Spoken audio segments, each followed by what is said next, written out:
आणि त्यामुळे राजाभाऊने जेव्हा म्हटलं एवढं मोठं यश मिळालं आहे, सत्कार करायला तुम्ही आलं पाहिजे, त्यामुळे सगळी वेळेची उडाताण होऊन सुद्धा मी आज इथे येणं मान्य केलं. आणि तो आग्रह त्याचा असतो की लोकांना नंतर भेटा, पहिलं भगवंताला भेटा. मी फोन केला त्याला की उशीर झाला आहे, पहिलं इथे येतो, लोकांना मोकळं करू. तो म्हणला नाही नाही नाही, भगवंताला भेटल्याशिवाय जायचं नाही. मग आता प्रश्न आला की मी भगवंताकडे असं मागितलेलं आहे की एप्रिलमध्ये महाराष्ट्रामध्ये मोठ्या प्रमाणावर विधान परिषदा आहेत.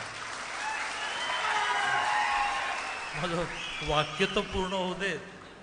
एप्रिलमध्ये महाराष्ट्रामध्ये राज्यसभा, विधान परिषद असे मोठ्या प्रमाणावर आहे.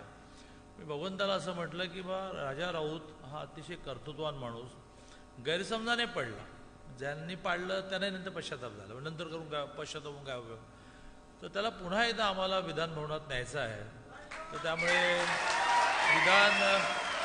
विधान परिषद माननीय देवेंद्रजींचा अधिकार आहे, त्यामुळे मी दिली नाही. नाही तर कोणीतरी म्हणाल की देवेंद्रजींचे अधिकार कुठे काढून घेतो. देवेंद्रजींचेच अधिकार आहेत. भगवंताला प्रार्थना केली की देवेंद्रजी ह्याला विधान परिषद देऊ दे.